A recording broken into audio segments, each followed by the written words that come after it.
Antes de comenzar esta historia extraordinaria, escribe en los comentarios desde dónde nos estás viendo y no olvides suscribirte al canal para más historias que desafían los límites de lo posible. La doctora Valeria Santamaría había construido su vida como una sinfonía médica perfectamente orquestada.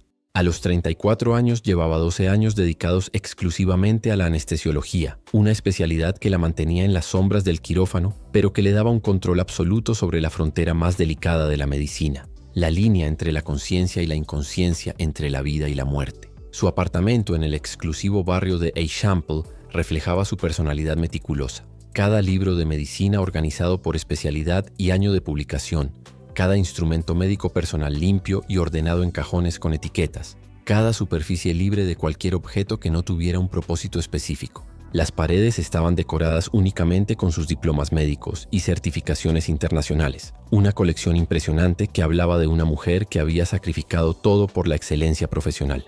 Su rutina diaria era un ritual sagrado e inmutable.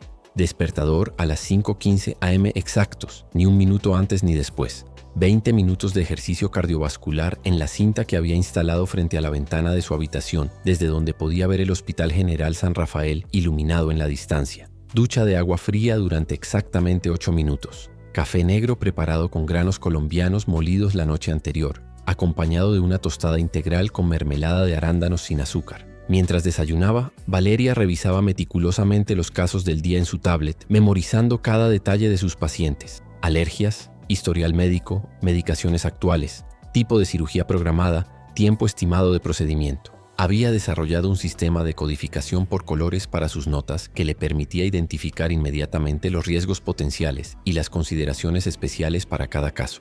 A las 6:45 am exactos, salía de su apartamento vestida impecablemente con su bata blanca almidonada, su cabello castaño recogido en un moño perfecto y su estetoscopio colgando del cuello como una medalla de honor. El trayecto al hospital duraba exactamente 14 minutos caminando, tiempo que utilizaba para realizar ejercicios de respiración profunda y visualización mental de las cirugías del día. Sus colegas la respetaban profundamente, pero pocos la conocían más allá de su reputación profesional. Era la anestesióloga más solicitada del hospital, la que todos los cirujanos preferían para los casos más complicados. Su récord era impecable. En 12 años de carrera, nunca había perdido un paciente por complicaciones anestésicas, nunca había cometido un error de dosificación, nunca había tenido un despertar intraoperatorio accidental. Pero esta perfección profesional tenía un costo personal devastador que Valeria había aprendido a ignorar. Su última relación sentimental había terminado 4 años atrás cuando su prometido Alejandro, un arquitecto de 32 años, finalmente se hartó de competir por su atención con el hospital. «Valeria, amas más a tus pacientes inconscientes que a mí», le había gritado durante su última pelea, la noche antes de que él empacara sus cosas y desapareciera para siempre de su vida. «Al menos ellos no pueden decepcionarte, no pueden pedirte tiempo que no tienes. No pueden exigirte emociones que has enterrado bajo capas de profesionalismo». Esas palabras habían resonado en su mente durante meses, pero Valeria las había archivado junto con todos los otros aspectos dolorosos de su vida personal que prefería no examinar. Era más fácil perderse en la precisión de su trabajo, en la satisfacción de salvar vidas, en la predictabilidad de los protocolos médicos. Su única compañía constante era Luna, una gata siamesa de ojos azules que había adoptado del refugio 3 años atrás. Luna parecía entender su necesidad de silencio y orden, y las dos habían desarrollado una rutina nocturna donde Valeria leía revistas médicas mientras Luna dormía acurrucada en su regazo. Los fines de semana, cuando no estaba de guardia, Valeria visitaba el Museo de Arte Contemporáneo de Barcelona o paseaba sola por el Parque Güell, siempre con un libro de medicina en la mochila. Había aprendido a disfrutar su soledad, o al menos eso se decía a sí misma.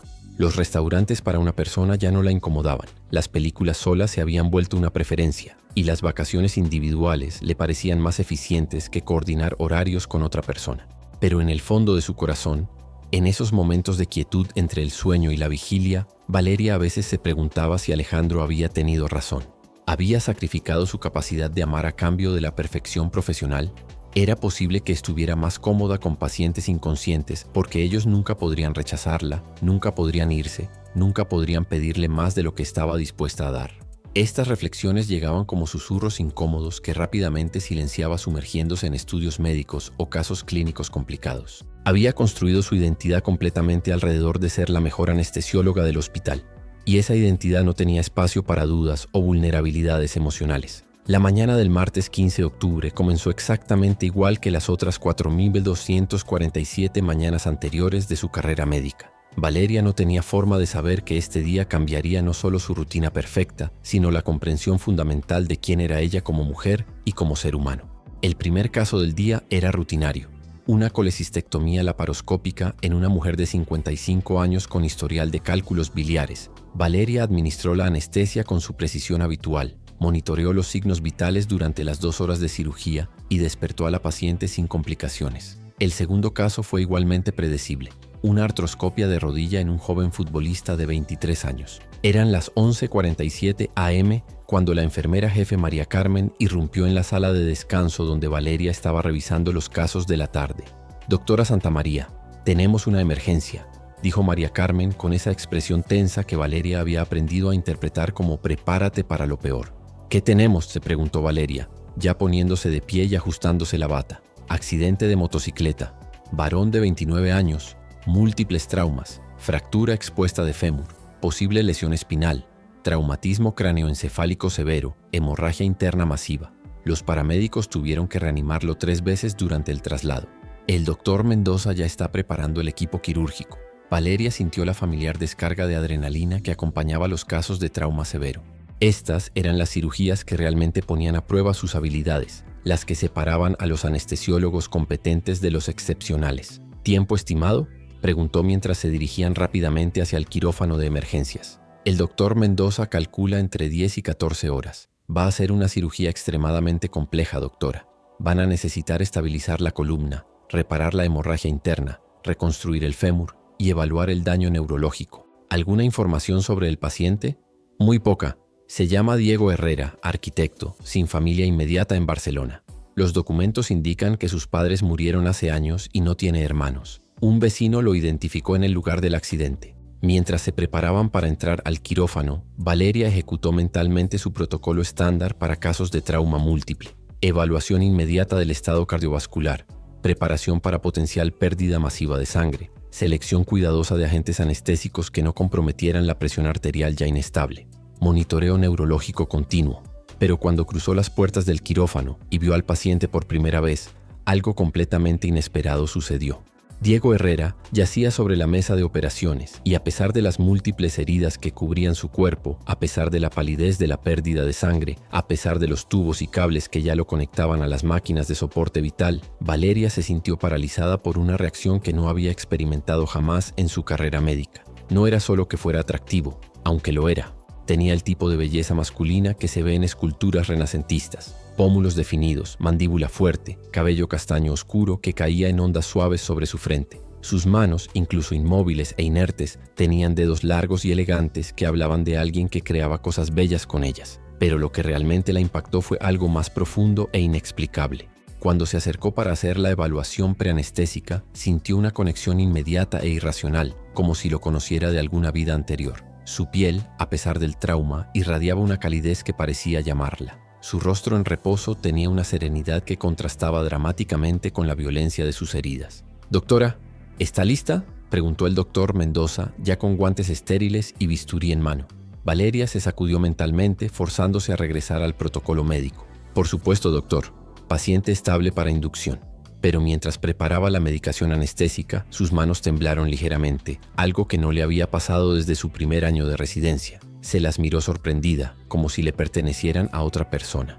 La inducción anestésica procedió sin contratiempos. Propofol para la pérdida inicial de conciencia, rocuronio para la relajación muscular, sevoflurano para el mantenimiento. Los signos vitales de Diego se estabilizaron bajo su cuidado experto, pero Valeria notó algo inusual. Su frecuencia cardíaca parecía sincronizarse ligeramente con la de ella. Era médicamente imposible, por supuesto. Los pacientes bajo anestesia general no podían responder a la presencia específica del anestesiólogo, pero los monitores no mentían. Cuando ella se acercaba a revisar sus signos vitales, el ritmo cardíaco de Diego se aceleraba sutilmente. Cuando se alejaba, se tranquilizaba. La cirugía comenzó a las 12:23 p.m. El doctor Mendoza trabajaba con la precisión de un maestro, primero estabilizando la hemorragia interna, luego pasando a la compleja reconstrucción del fémur fracturado. Valeria monitoreaba constantemente los signos vitales, ajustando la anestesia según las necesidades del procedimiento. Pero a medida que las horas pasaban, se encontró haciendo algo que nunca había hecho antes, observando el rostro de Diego durante los momentos de pausa quirúrgica.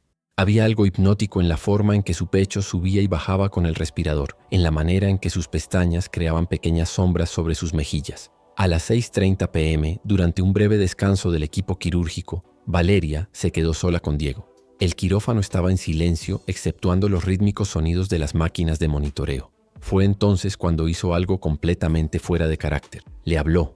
«No sé quién eres, Diego», susurró, ajustando innecesariamente una de las líneas intravenosas. «Pero necesitas luchar. Tienes que quedarte conmigo. Digo, quedarte con nosotros. Tienes que sobrevivir». En ese momento exacto, algo extraordinario sucedió. Los monitores cardíacos mostraron una aceleración clara en el ritmo cardíaco de Diego, seguida inmediatamente por una normalización.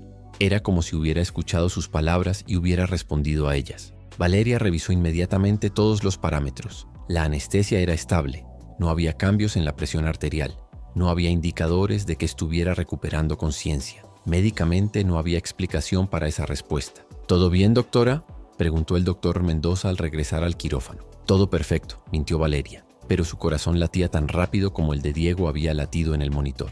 La cirugía continuó hasta las 2:15 a.m. del día siguiente, casi 14 horas después de haber comenzado. Habían logrado reparar la hemorragia interna, reconstruir el fémur con una placa de titanio y estabilizar la posible lesión espinal. El traumatismo cráneoencefálico requería observación constante, por lo que Diego permanecería en coma inducido durante al menos 2 semanas. Mientras preparaban su traslado a la UCI, Valeria experimentó una sensación completamente nueva. No quería que la cirugía terminara. Por primera vez en su carrera, no se sentía aliviada de completar exitosamente un caso complejo. En cambio, sentía una ansiedad inexplicable ante la perspectiva de entregar el cuidado de Diego a otros profesionales. «Excelente trabajo, doctora», le dijo el doctor Mendoza mientras se quitaba los guantes quirúrgicos. Su manejo anestésico durante una cirugía tan prolongada y compleja fue absolutamente magistral. «Gracias, doctor», respondió automáticamente, pero su mirada siguió la camilla de Diego hasta que desapareció por las puertas automáticas hacia la UCI. Técnicamente, la responsabilidad de Valeria con Diego había terminado en el momento en que salió del quirófano. Como anestesióloga, su trabajo se limitaba al periodo perioperatorio, pero mientras se cambiaba la ropa quirúrgica en el vestuario, sintió una compulsión irresistible de seguirlo a la UCI. Era 2:45 a.m. cuando Valeria apareció en la unidad de cuidados intensivos con una excusa médica preparada. «Vengo a revisar cómo está respondiendo a la medicación anestésica», le dijo a Carmen, la enfermera nocturna de la UCI. «Las cirugías tan prolongadas a veces requieren ajustes en el protocolo de despertar». Carmen la miró con ligera sorpresa. En sus 15 años trabajando en la UCI, muy rara vez los anestesiólogos hacían seguimiento postoperatorio tan tardío, especialmente después de cirugías que habían terminado exitosamente. «Por supuesto, doctora. El paciente está estable. Todos los signos vitales dentro de parámetros normales». Valeria se acercó a la cama donde Diego yacía conectado a múltiples máquinas. Bajo las luces suaves de la UCI, su rostro parecía más sereno, casi angelical.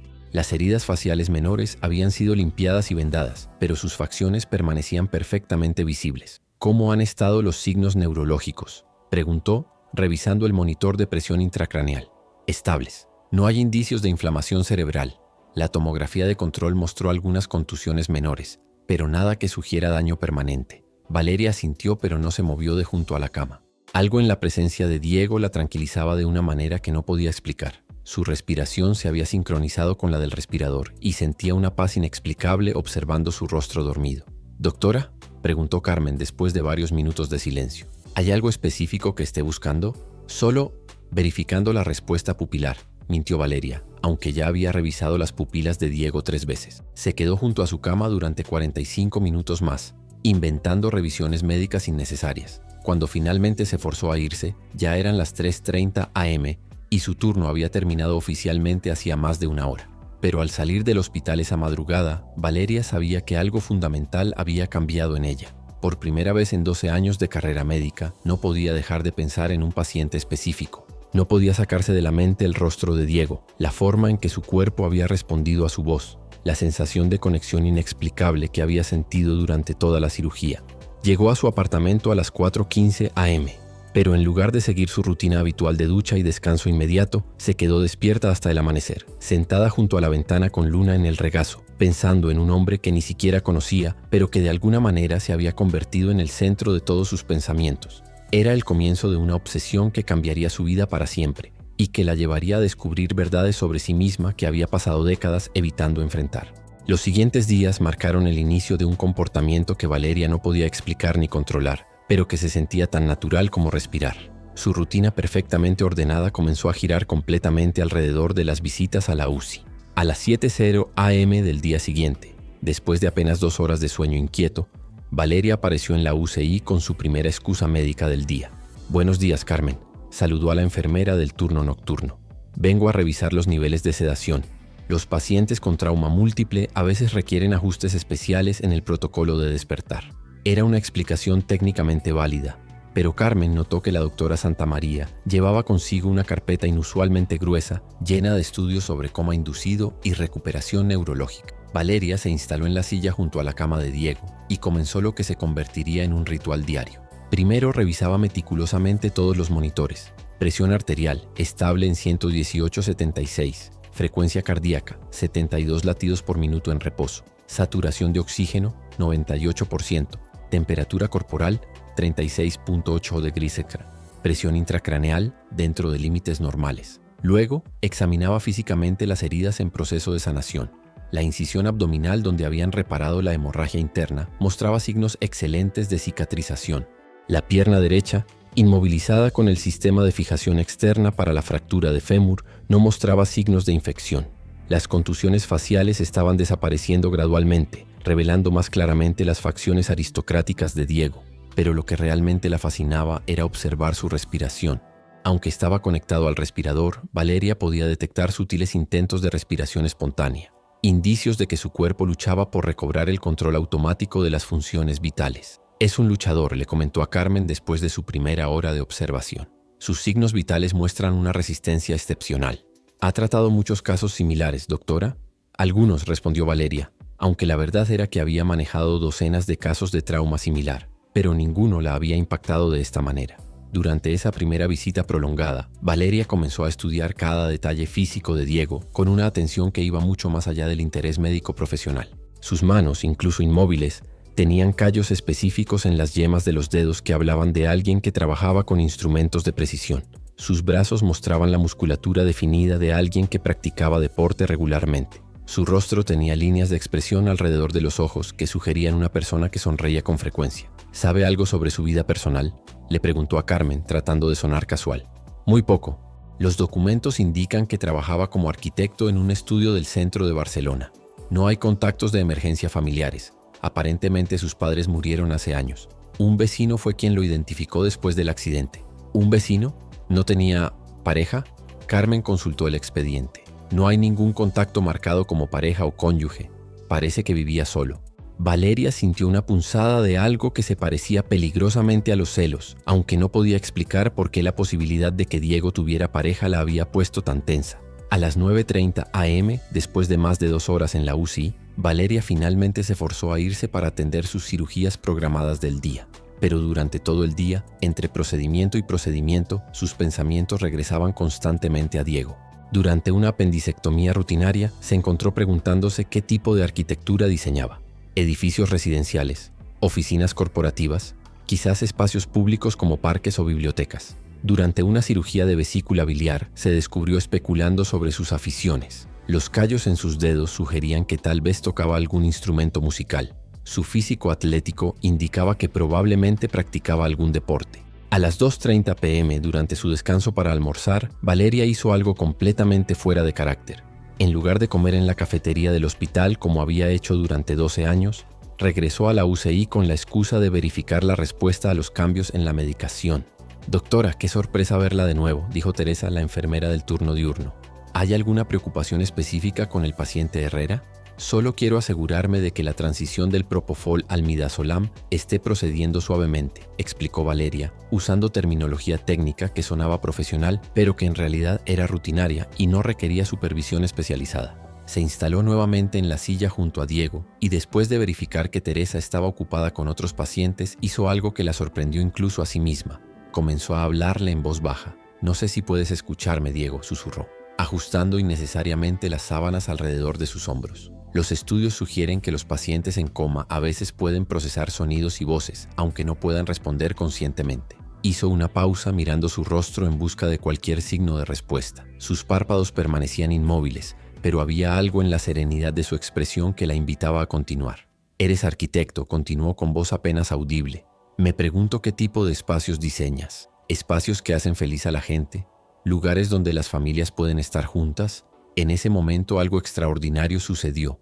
Los monitores cardíacos mostraron una aceleración muy sutil en el ritmo cardíaco de Diego, seguida por una normalización gradual.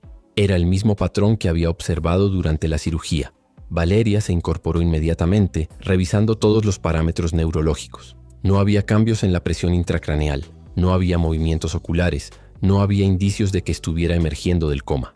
Pero la respuesta cardíaca había sido clara e inequívoca. «¿Puedes escucharme?», susurró con más urgencia. «Si puedes escucharme, si hay alguna parte de ti que está consciente, quiero que sepas que estás en buenas manos, que vamos a cuidar de ti». Esta vez, además del cambio en el ritmo cardíaco, notó una variación casi imperceptible en el patrón respiratorio. Durante unos segundos, la respiración de Diego se desvió ligeramente del ritmo mecánico del respirador, como si hubiera intentado respirar por sí mismo. Valeria sintió una descarga de adrenalina mezclada con algo mucho más personal y confuso. La evidencia médica sugería que Diego podía de alguna manera escucharla y responder a su voz. Pero más allá del interés clínico, se dio cuenta de que la posibilidad de que él pudiera escucharla le llenaba de una emoción intensa y completamente inapropiada. Diego continuó con la voz temblando ligeramente. «No sé qué está pasando aquí, pero siento como si te conociera de alguna manera, como si estuviéramos conectados». Los monitores volvieron a mostrar cambios sutiles. Esta vez la respuesta fue más prolongada. El ritmo cardíaco se aceleró gradualmente, se mantuvo elevado durante casi un minuto y luego regresó lentamente a la normalidad. Era un patrón que sugería no solo procesamiento auditivo, sino posible respuesta emocional. Valeria se quedó junto a su cama durante el resto de su hora de descanso, hablándole en susurros sobre su día, sobre los otros pacientes que había tratado, sobre el tiempo lluvioso que había estado teniendo Barcelona. Con cada historia que le contaba, los monitores mostraban pequeñas pero consistentes respuestas. Cuando finalmente tuvo que irse para su cirugía de las 4:00 p.m., se sintió como si estuviera abandonando a alguien importante. Era una sensación completamente nueva para ella, acostumbrada como estaba a la naturaleza transitoria de las relaciones médico-paciente. La tarde pasó lentamente. Durante una cirugía de hernia inguinal, Valeria se encontró contando los minutos hasta que pudiera regresar a la UCI. Durante una operación de cataratas, se descubrió planeando qué le contaría a Diego en su próxima visita. A las 7:30 p.m., después de completar sus casos programados, Valeria regresó a la UCI con su tercera excusa del día. «Doctora Santamaría», la saludó Teresa con una expresión ligeramente confundida. «¿Todo bien? Es inusual ver a un anestesiólogo hacer tanto seguimiento postoperatorio. Es un caso particularmente complejo», explicó Valeria. «El trauma múltiple con componente neurológico requiere monitoreo cuidadoso de la respuesta a la sedación». Teresa asintió, aunque su expresión sugería que encontraba la explicación ligeramente inusual. En sus 8 años en la UCI, los anestesiólogos típicamente delegaban el seguimiento postoperatorio al equipo de intensivistas. Valeria se instaló junto a Diego por tercera vez ese día. Las luces de la UCI habían sido atenuadas para la transición al turno nocturno, creando una atmósfera más íntima. El ruido de fondo del hospital se había reducido y el ritmo constante de los monitores creaba una especie de sinfonía mecánica relajante. «Hola otra vez», le susurró. «Sé que probablemente piensas que estoy loca por seguir viniendo, pero hay algo en ti que no puedo explicar. Algo que me hace sentir diferente». Esta vez la respuesta en los monitores fue inmediata y más pronunciada. El ritmo cardíaco se aceleró, la presión arterial subió ligeramente, y por un momento, Valeria juró que vio un movimiento casi imperceptible en los párpados de Diego. «¿Diego? ¿Estás ahí?». Durante los siguientes 30 minutos, Valeria desarrolló un sistema rudimentario de comunicación. Le hacía preguntas simples y observaba los monitores en busca de respuestas. Preguntas que podrían generar respuesta emocional positiva causaban aceleración cardíaca. Preguntas neutrales no generaban cambios significativos. ¿Te gusta tu trabajo como arquitecto? Aceleración cardíaca clara. ¿Diseñas edificios residenciales? Respuesta mínima. ¿Diseñas espacios públicos? ¿Parques? ¿Bibliotecas? Aceleración más pronunciada. ¿Vives solo? Una pausa larga. Luego aceleración seguida por normalización. Con cada respuesta, Valeria se sentía más conectada emocionalmente con Diego. pero también más confundida sobre lo que estaba experimentando. Como médica sabía que era posible que los pacientes en coma tuvieran algún nivel de conciencia preservado, pero como mujer se daba cuenta de que sus sentimientos hacia Diego iban mucho más allá del interés clínico. A las 9:00 p.m., Carmen regresó para el turno nocturno y encontró a Valeria todavía junto a la cama de Diego. «Doctora, ¿no debería descansar? Ha estado aquí la mayor parte del día». «Solo un poco más», respondió Valeria. «Creo que está mostrando signos de mayor actividad neurológica». Carmen revisó los monitores. Los signos vitales están estables y dentro de parámetros normales para su condición. Sí, pero hay patrones sutiles, cambios en la variabilidad del ritmo cardíaco que sugieren procesamiento cognitivo. Era una explicación técnicamente válida, aunque Valeria sabía que estaba exagerando la significancia clínica de lo que observaba para justificar su presencia prolongada. Se quedó hasta las 10:30 p.m., casi 4 horas después del final de su turno oficial. Cuando finalmente se forzó a irse, prometiéndose a sí misma que esto era solo interés médico profesional, ya sabía que se estaba mintiendo. Durante las siguientes 2 semanas, el comportamiento de Valeria escaló de inusual a completamente obsesivo. Sus visitas a la UCI se volvieron tan frecuentes y prolongadas que el personal comenzó a comentar entre sí sobre la dedicación extraordinaria de la doctora Santamaría con el paciente de la cama 7. Valeria había desarrollado una rutina elaborada alrededor de Diego. Llegaba al hospital a las 6:30 am, 30 minutos antes de su horario oficial, y su primera parada era siempre la UCI. Llevaba café para las enfermeras nocturnas y revistas médicas que fingía estar estudiando mientras se sentaba junto a Diego. «Buenos días, Diego», le susurraba cada mañana. «Soy Valeria, tu anestesióloga. Vengo a ver cómo pasaste la noche». Los monitores respondían consistentemente a su voz. Después de 2 semanas de observación cuidadosa, Valeria había documentado patrones claros. Diego respondía más fuertemente por las mañanas temprano y por las noches tardías. Durante las horas del día, cuando la UCI estaba más activa, sus respuestas eran más sutiles. Valeria había comenzado a traer música clásica en un reproductor portátil, con auriculares que colocaba cuidadosamente sobre las orejas de Diego. Había leído estudios sobre la estimulación auditiva en pacientes en coma, y se convenció a sí misma de que esto era parte de su tratamiento. «Hoy traje Vivaldi», le decía mientras ajustaba los auriculares. «Las 4 estaciones. Pensé que te gustaría la primavera». Durante estos momentos íntimos, Valeria había comenzado a compartir detalles de su propia vida que nunca había compartido con nadie. «¿Sabes? Nunca le he contado a nadie sobre mi hermano pequeño», le susurró una mañana, mientras monitoreaba su respuesta cardíaca. «Se llamaba Mateo. Murió cuando tenía 8 años, leucemia. Yo tenía 16 y decidí estudiar medicina esa misma semana. Pensé que si podía salvar a otros niños, de alguna manera podría compensar no haber podido salvarlo a él».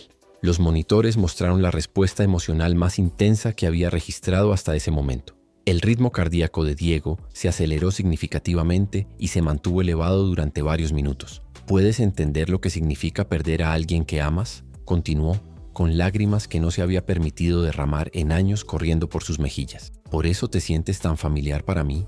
Porque ambos conocemos el dolor».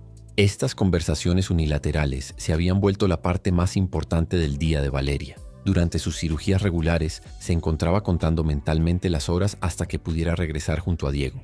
Había comenzado a rechazar invitaciones sociales de sus colegas, canceló una conferencia médica en Madrid a la que había planeado asistir e incluso pospuso sus vacaciones anuales. «¿Doctora Santamaría?», le preguntó el doctor Mendoza después de una reunión del equipo médico en la 3ª semana. «¿Podríamos hablar en privado?». El corazón de Valeria se aceleró. «Por supuesto, doctor». Se dirigieron a su oficina, donde el doctor Mendoza cerró la puerta y se sentó frente a ella con una expresión preocupada. «Valeria, he recibido algunos comentarios del personal de la UCI sobre su dedicación al paciente Herrera». «¿Qué tipo de comentarios?», preguntó, aunque temía la respuesta. «Nada negativo sobre su atención médica, que como siempre es impecable. Pero varias enfermeras han notado que pasa cantidades inusuales de tiempo con este paciente específico, 3 a 4 horas diarias más allá de cualquier responsabilidad médica». Valeria sintió que la sangre se le subía al rostro. «Es un caso médico complejo, doctor. El trauma múltiple con componente neurológico requiere...».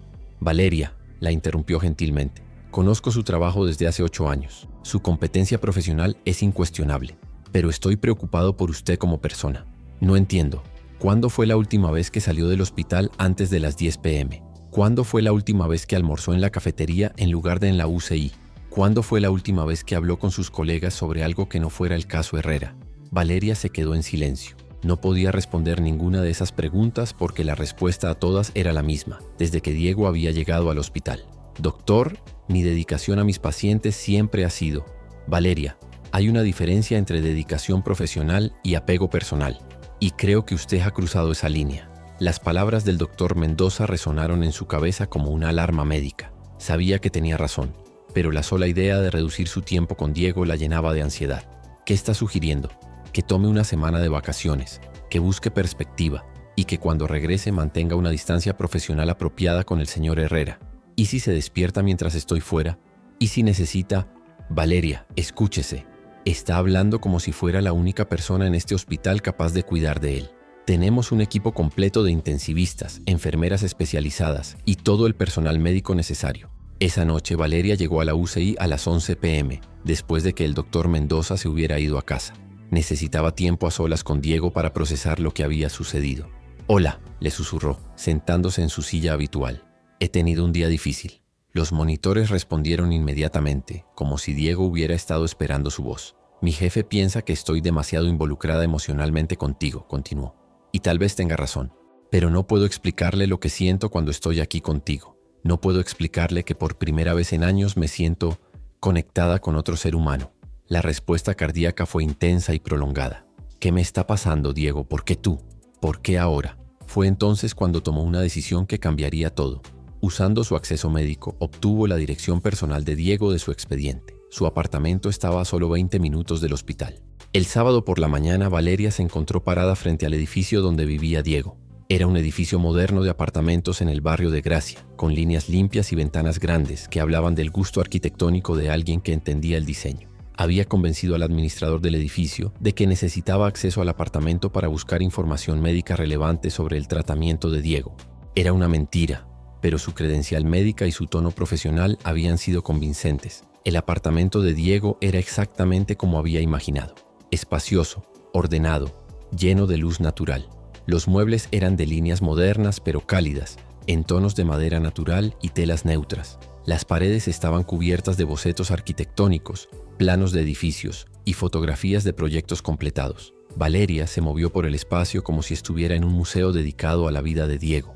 En su escritorio encontró planos para un nuevo centro comunitario que estaba diseñando, con notas manuscritas sobre espacios que fomenten la conexión humana y lugares donde las familias puedan crear recuerdos. En la cocina había una taza de café a medio terminar, evidencia de la mañana normal que Diego había vivido antes de que el accidente cambiara todo.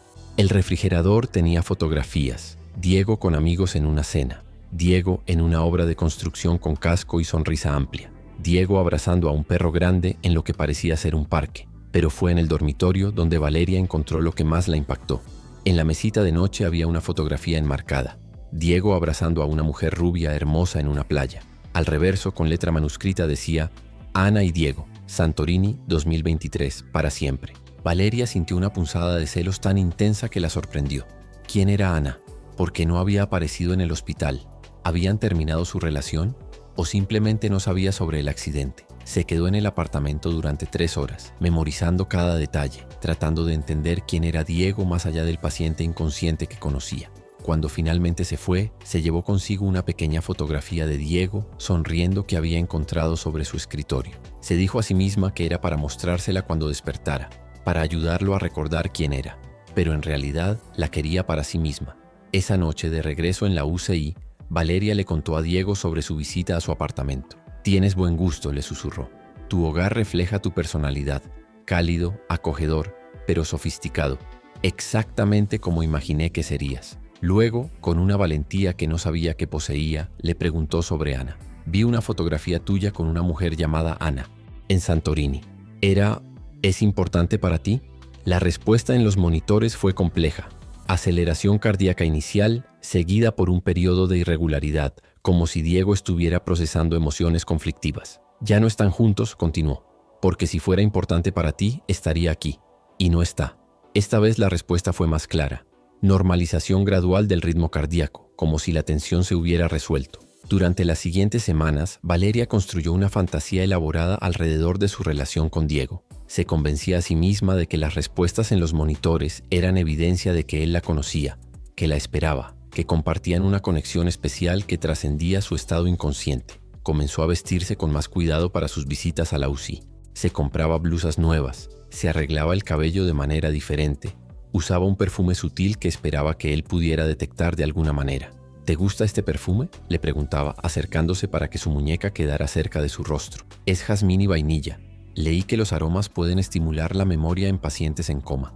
Las respuestas de Diego se habían vuelto más pronunciadas con el tiempo, o al menos eso se decía Valeria a sí misma. Cada aceleración cardíaca se sentía como una respuesta personal, cada cambio en la presión arterial como una forma de comunicación íntima. Había comenzado a traer flores frescas cada día, colocándolas en un jarrón junto a su cama. Las enfermeras habían comentado lo hermoso que se veía el espacio, pero Valeria sabía que las flores no eran para la decoración, eran para Diego. Hoy traje tulipanes rojos, le decía mientras las arreglaba. Significan amor verdadero. Espero que puedas olerlos. Fue durante la 5ª semana cuando Valeria tomó la decisión más peligrosa de toda su carrera médica. Había estado leyendo sobre técnicas experimentales para acelerar la recuperación de pacientes en coma, estimulación magnética transcraneal, terapias con medicamentos off-label, protocolos de despertar acelerado. Algunos de estos tratamientos eran controvertidos, no aprobados oficialmente y potencialmente peligrosos, pero Valeria estaba desesperada. La perspectiva de continuar indefinidamente con esta relación unilateral la estaba consumiendo. Necesitaba que Diego despertara. Necesitaba conocer al hombre detrás de las respuestas en los monitores. Necesitaba saber si lo que sentía era correspondido. Una noche, después de horas de investigación en literatura médica especializada, Valeria preparó una combinación de medicamentos que podría estimular la actividad cerebral. Una dosis baja de flumacenil para contrarrestar la sedación, combinada con modafinil para promover la vigilia, y una microdosis de naloxona para aumentar la actividad neurológica. Era un protocolo que había visto usado experimentalmente en casos de coma prolongado, pero nunca sin la aprobación de un comité médico completo y el consentimiento informado de la familia del paciente. «Perdóname, Diego», susurró mientras preparaba la jeringa con manos temblorosas, «pero no puedo seguir así. Necesito conocerte. Necesito saber si lo que siento es real». Estaba conectando la jeringa a la línea intravenosa cuando sintió una mano en su hombro. «Doctora Santamaría, ¿qué está haciendo?». Era Carmen, la enfermera nocturna que había aparecido silenciosamente detrás de ella. Valeria se congeló. La jeringa temblaba en su mano y por primera vez se dio cuenta completamente de lo que estaba a punto de hacer. No solo podría haber dañado gravemente a Diego, sino que había estado a punto de cometer una violación médica que podría terminar con su carrera y potencialmente resultar en cargos criminales. «Carmen, yo», tartamudeó quitando la jeringa de la línea cuarto. «Doctora, creo que necesita sentarse», dijo Carmen con voz gentil pero firme. Valeria se desplomó en la silla junto a la cama de Diego, la jeringa cayendo de sus manos al suelo. Por primera vez en semanas se permitió ver la situación claramente. Había estado viviendo en una fantasía peligrosa que había estado a punto de convertirse en algo potencialmente fatal. «Carmen, no sé qué me está pasando», confesó, las lágrimas corriendo por su rostro. Carmen se sentó junto a ella. En sus 15 años como enfermera de UCI, había visto este tipo de apego emocional antes, aunque raramente tan intenso. «Doctora, en mi experiencia, a veces los médicos desarrollamos conexiones especiales con ciertos pacientes. Es humano, pero cuando esa conexión comienza a nublar nuestro juicio profesional, estoy obsesionada con él», interrumpió Valeria.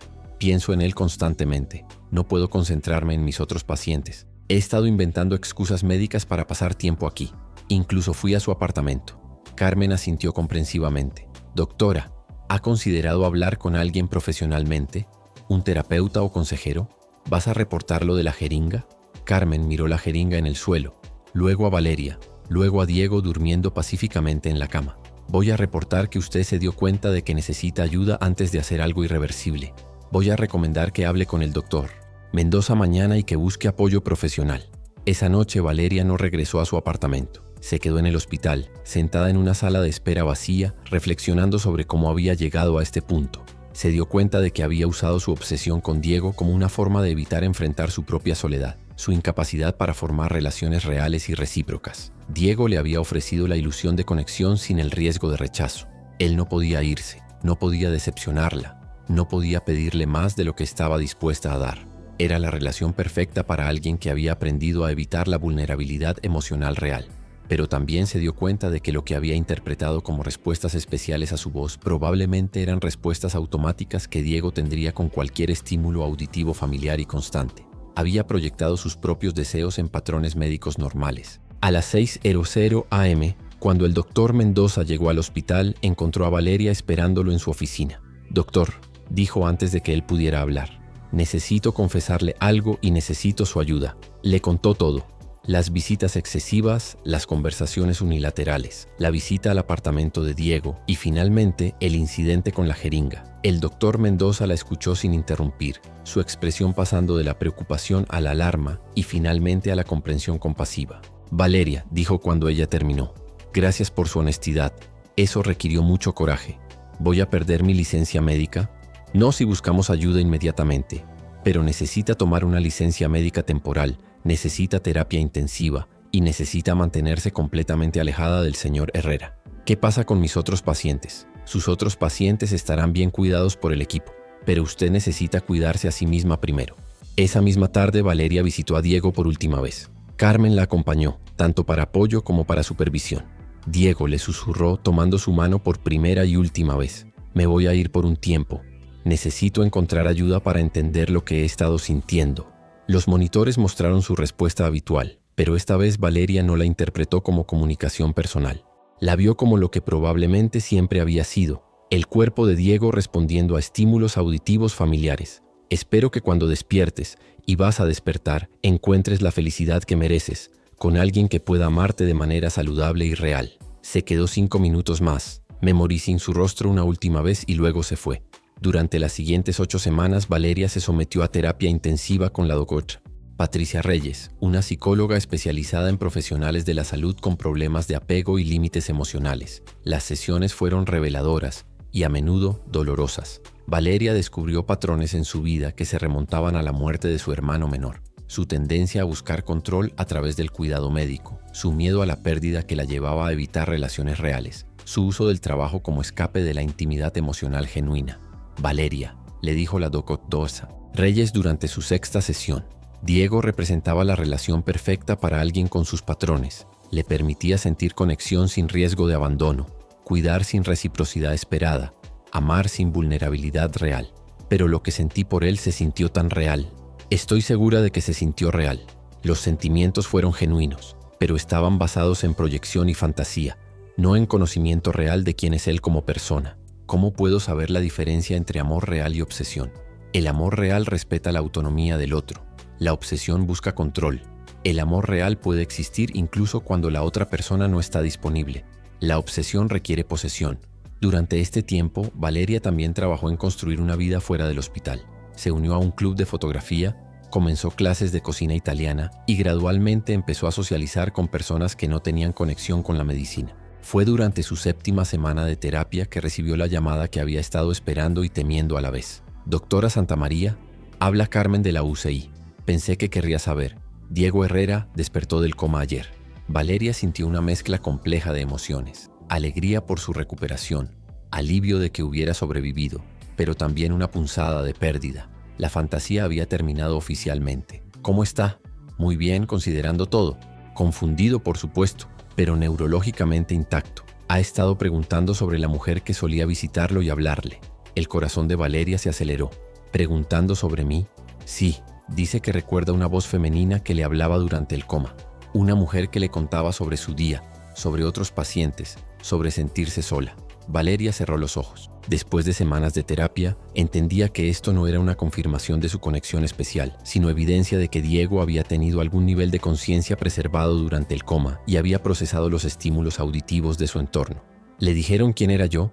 Le dijimos que varios miembros del personal médico habían hablado con él durante su recuperación. No mencionamos nombres específicos. Gracias, Carmen, por todo. 2 semanas después, cuando Valeria estaba lista para regresar al hospital, habló con el doctor Mendoza sobre la posibilidad de transferirse a otro departamento o incluso a otro hospital. ¿Está segura, Valeria? Su trabajo aquí ha sido excepcional y con terapia. Estoy segura. Diego y yo necesitamos espacio para sanar. Él de su trauma físico, yo de mi obsesión emocional.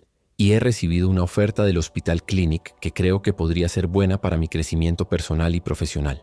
Si esa es su decisión, la apoyaré completamente. El día antes de su transferencia, Valeria finalmente se permitió preguntar sobre Diego. ¿Cómo está progresando su recuperación? Extraordinariamente bien. La fisioterapia está yendo mejor de lo esperado. Neurológicamente no hay déficits permanentes. Ha reanudado algunas actividades de trabajo desde casa.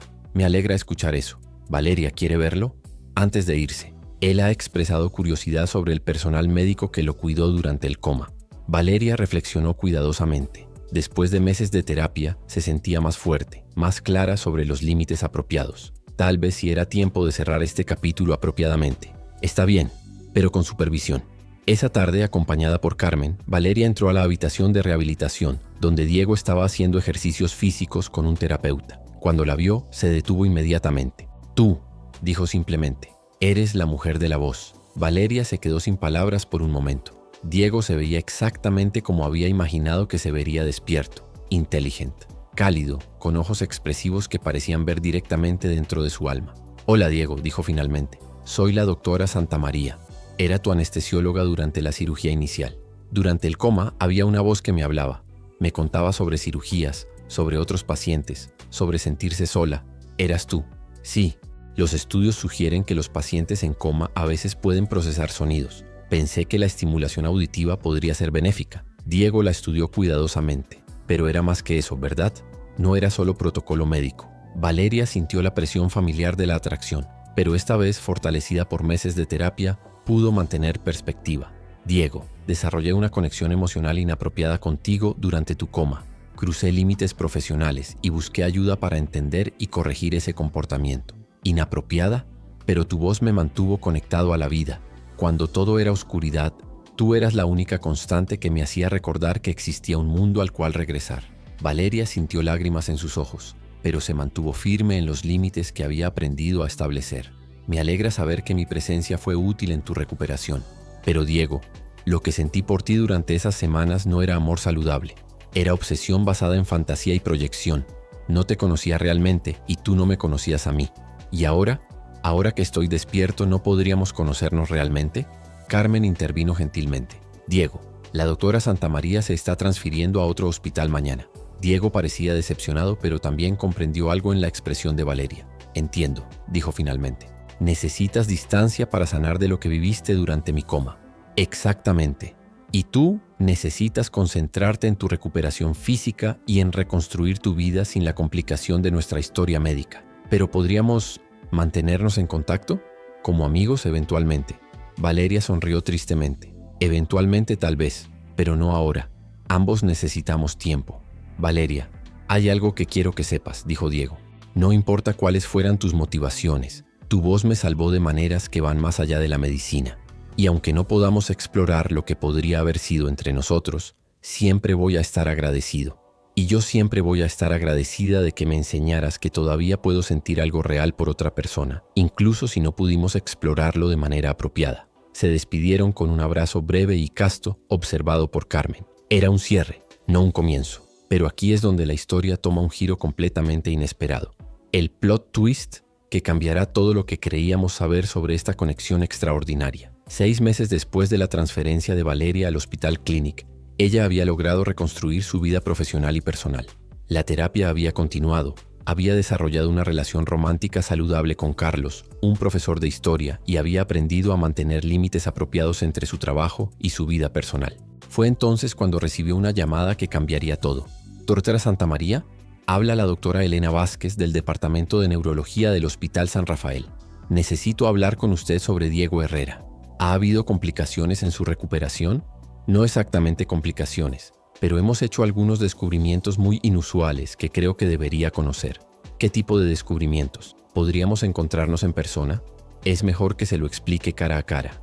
2 días después, Valeria se encontró sentada en la oficina de la doctora Vázquez mirando imágenes de resonancia magnética que no entendía completamente. Doctora Santamaría, después de que Diego despertara del coma, hicimos estudios neurológicos de seguimiento rutinarios. Lo que encontramos fue extraordinario. ¿En qué sentido? La doctora Vázquez señaló varias áreas en las imágenes del cerebro. Diego tiene una anomalía neurológica extremadamente rara, llamada síndrome de hiperempatía neurológica. Es una condición que afecta a menos de 1 en 10 millones de personas. No estoy familiarizada con ese término. No me sorprende. Hay menos de 20 casos documentados en la literatura médica mundial. Las personas con esta condición tienen una capacidad neurológica anormal para detectar y responder a los estados emocionales de otros, particularmente cuando están en estados alterados de conciencia. Valeria sintió un escalofrío corriendo por su espina dorsal. ¿Qué está sugiriendo? Durante su coma, Diego no solo podía escuchar su voz, su cerebro estaba literalmente sintonizado con su estado emocional. Cada vez que usted se acercaba a él con sentimientos de conexión o afecto, su sistema nervioso respondía no solo a su presencia física, sino a su estado emocional interno. Eso es médicamente imposible. Eso pensábamos nosotros también. Pero hemos estado haciendo pruebas durante los últimos meses. Diego puede detectar cambios emocionales en personas hasta a 50 metros de distancia. Puede identificar cuando alguien está mintiendo, cuando alguien está enamorado, cuando alguien está en peligro emocional.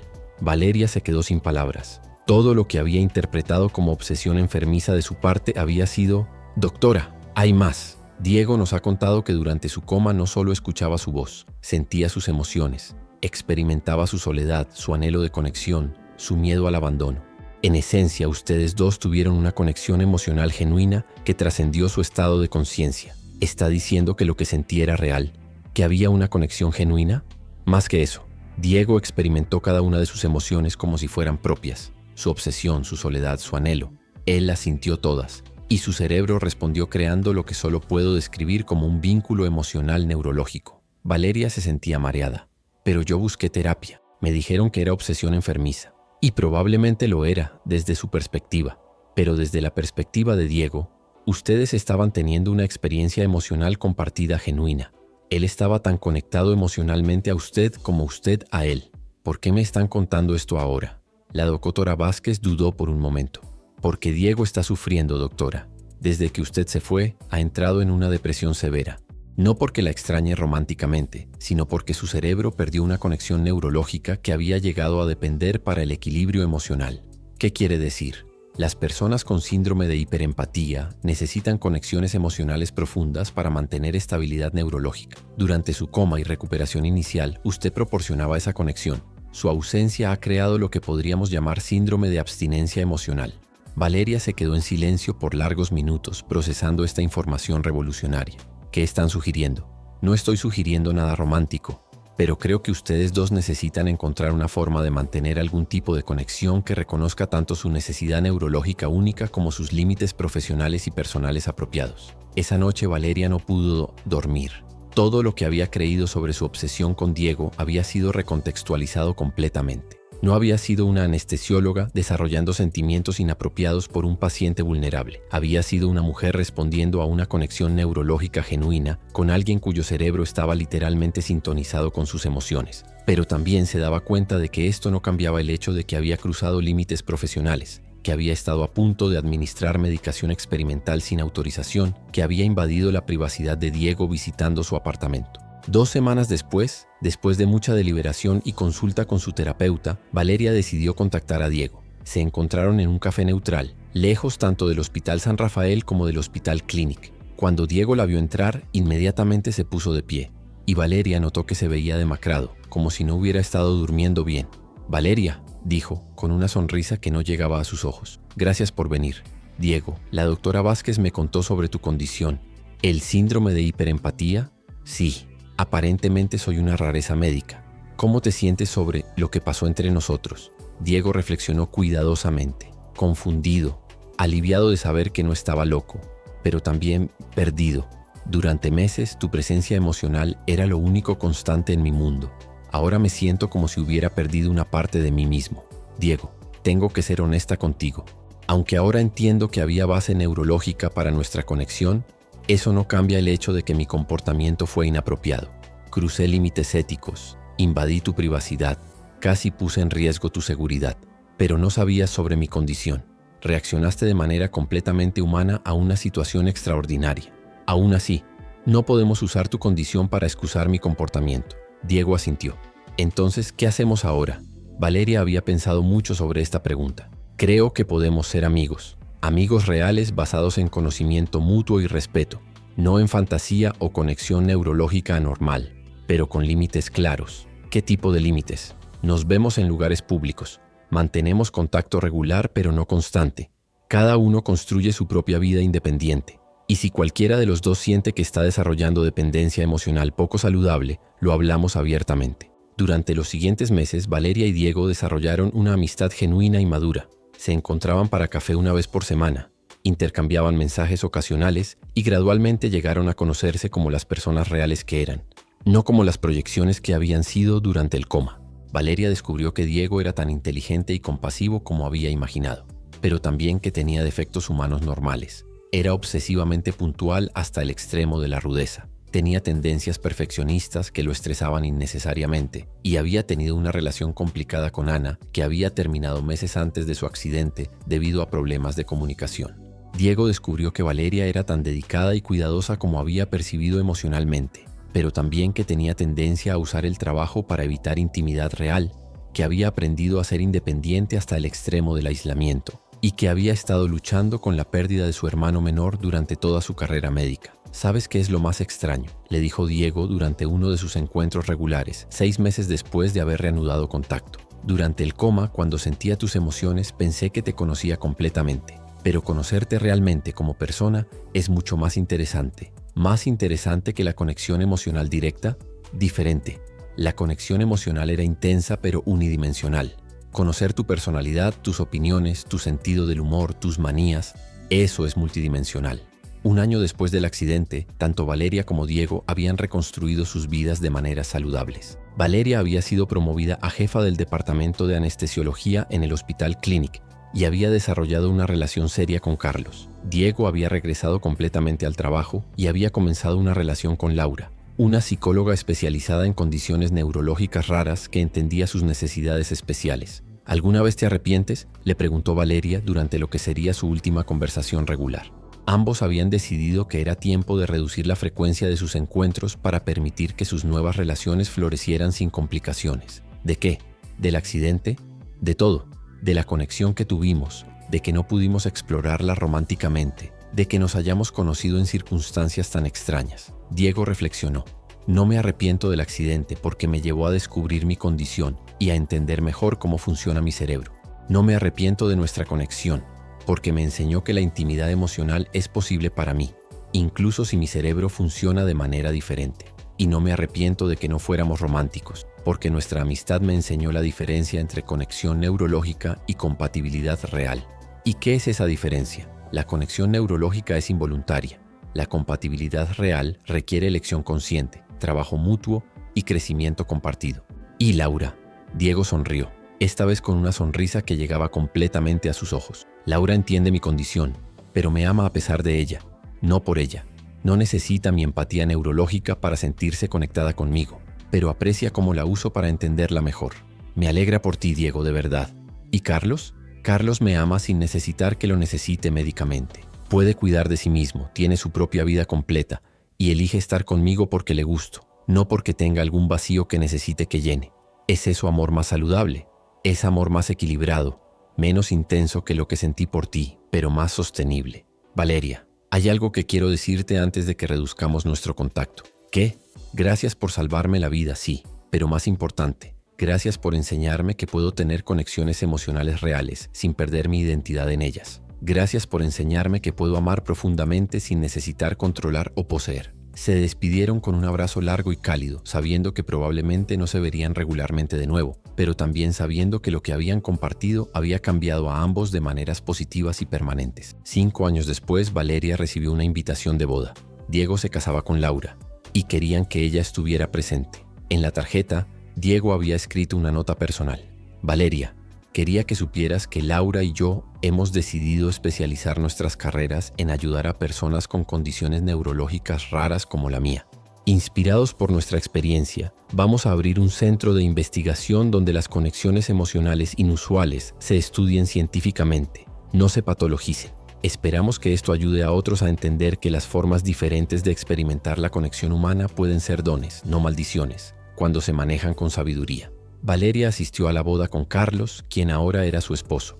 Durante la recepción tuvo una conversación breve pero cálida con Diego y Laura. ¿Cómo está progresando el centro de investigación?, preguntó. Mejor de lo que esperábamos, respondió Laura. Hemos identificado a 8 personas más con variaciones del síndrome de hiperempatía. Cada una tiene una historia de conexiones emocionales intensas que fueron malinterpretadas como problemas psicológicos. ¿Y han encontrado formas de ayudarlos a manejar sus conexiones? Estamos desarrollando terapias que enseñan tanto a las personas con hiperempatía como a sus parejas cómo crear límites saludables mientras honran la profundidad de la conexión neurológica, explicó Diego. La clave es entender que la intensidad emocional no tiene que significar pérdida de autonomía individual. Eso suena como una lección que todos podrían aprender, comentó Carlos. Exactamente, dijo Laura. Las personas neurotípicas también pueden beneficiarse de aprender a mantener identidad individual dentro de conexiones emocionales profundas. Al final de la velada, cuando Valeria y Carlos se preparaban para irse, Diego se acercó a ella una última vez. Valeria, hay algo que nunca te dije. ¿Qué? Durante esos meses cuando pensé que estaba perdiendo la razón por extrañarte tanto, antes de saber sobre mi condición, por un momento consideré la posibilidad de que estuviera enamorado de ti. ¿Y ahora? Ahora entiendo que lo que sentía no era amor romántico, era gratitud neurológica. Mi cerebro asociaba tu presencia emocional con supervivencia y estabilidad. Eso se sintió como amor, pero no lo era. ¿Y cómo sabes que lo que sientes por Laura es diferente? Diego miró a su nueva esposa que estaba despidiéndose de otros invitados. Porque amo a Laura incluso cuando mi condición me hace sentir abrumado por las emociones de otros. Porque elijo estar con ella incluso en momentos cuando mi cerebro no está buscando conexión emocional. Porque construimos nuestra relación conscientemente, no porque nuestros cerebros nos empujaran juntos. Me alegra que hayas encontrado esa diferencia. ¿Y tú? ¿Alguna vez dudas de tus sentimientos por Carlos? Valeria miró a su esposo que estaba ayudando a una anciana a encontrar su abrigo. Al principio sí. Después de la intensidad de lo que sentí por ti, el amor con Carlos se sentía ordinario.